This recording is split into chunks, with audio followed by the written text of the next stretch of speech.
द्वारा आयोजित इस सांस्कृतिक कार्यक्रम के मंच पर इस मंच का संचालन कर रहे हम लोगों के अभिभावक आदरणीय गिरीश शंकर दुबे जी, इस कमेटी के अध्यक्ष हमारे भाई साथी अजय जी,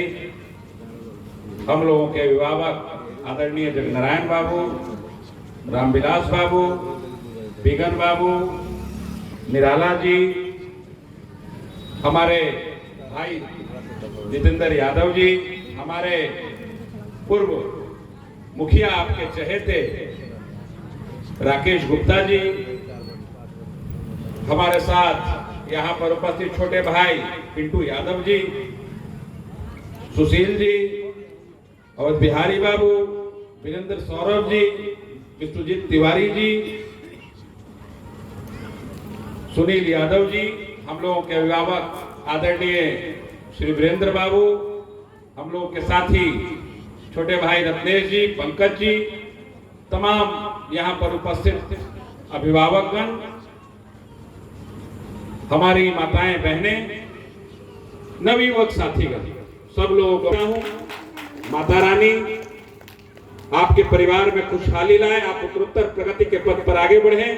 यही मैं इनसे कामना करता हूं। और यह भी बताना चाहता हूं कि ये जो पुरानी परंपरा, मुझे समझता हूं कि ये 76वां वर्ष आप लोगों ने अपनी सभ्यता संस्कृति को बचाए रखने का काम किया। ये पूर्वजों की हमारी परंपरा है। हमारे पूर्वजों ने ये दायित्व हम पर सौंपा और आगे आने वाली जो पीढ़ियां हैं, जो बच्चे हैं, जो नौजवान साथी हैं, आगे आने वाले समय में उन पर, उनके कंधों पर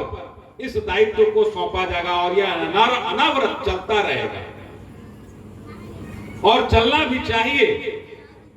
क्योंकि जिस सोच के साथ हमारे पूर्वजों ने पर्व त्योहारों का, सांस्कृतिक कार्यक्रमों का आयोजन करने का जो उनकी मंशा रही होगी,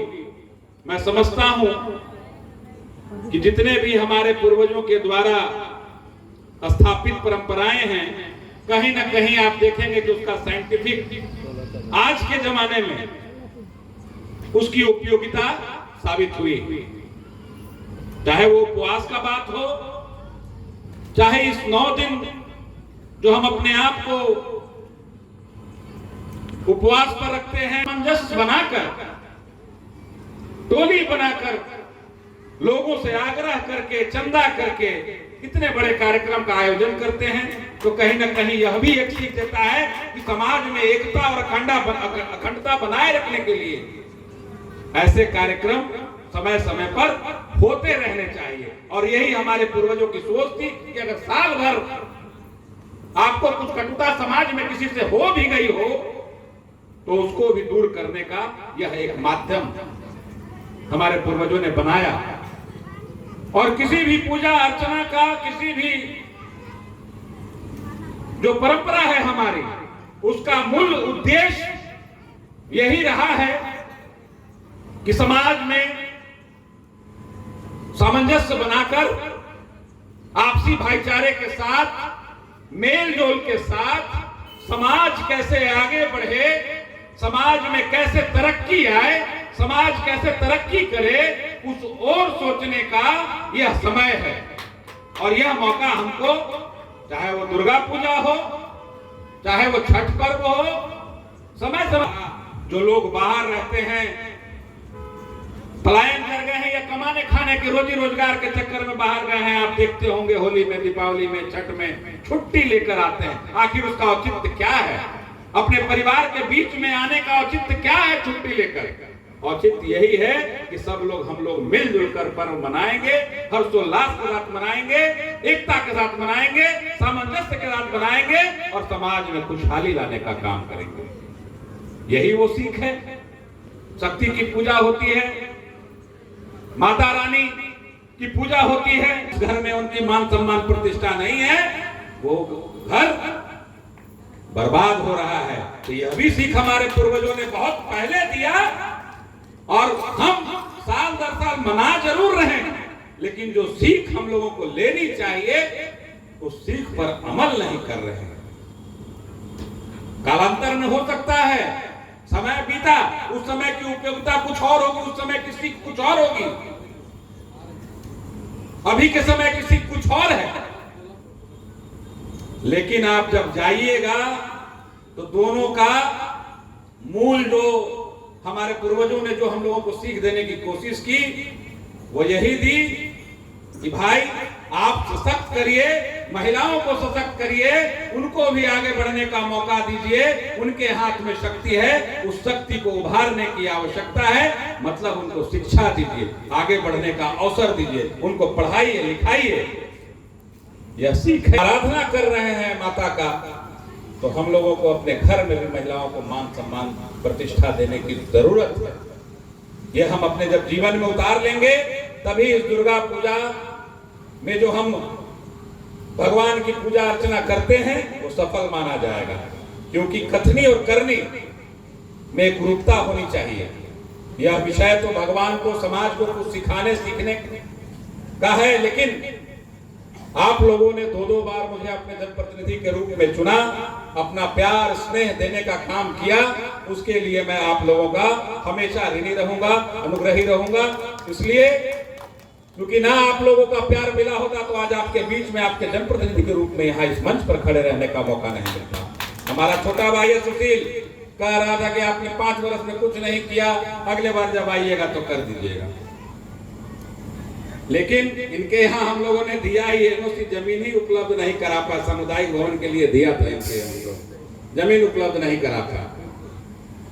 लेकिन और भी ऐसे 10 काम हैं, चाहे वो सोहरैया में हो, फेसर में जिस मंच पर हम लोग बैठे हैं गोला पर, इसकी बात हो, नाला भी हम लोगों ने फेसर में दिया, लेकिन उसका एनओसी पता नहीं कहाँ रुक गया, किस कारण से रुक गया, निराला जी बेहतर बता। कुछ काम हम लोगों ने अपने ऐच्छिक निधि से देने का काम किया, लेकिन आप लोग जिस रोड से आ रहे हैं वह गांव शाहपुर वर्षों से सड़क से छूटा रहा था, उसको हम लोगों ने मरम्मती के लिए शिलान्यास किया है 2-3 दिन पहले, 4 दिन पहले। आप जिस सड़क से जाते हैं सोरैया के बाद जब जाइएगा नहर वाली सड़क, लगभग मैं समझता हूं कि 15-17 साल से उसी जर्जर अवस्था में पड़ी हुई थी, उसका भी शिलान्यास और कार्य प्रारंभ हो चुका है। ये सड़कें आपके विकास में सहायक होगी, वो सब भी छोड़िए, हो चुका है पैसा। औरंगाबाद के देव में मेडिकल कॉलेज की स्थापना हो रही है। आप जिस रोड से जाते हैं नावाडी होके शहर, आपका 74 करोड़ के लागत से अदरी नदी पर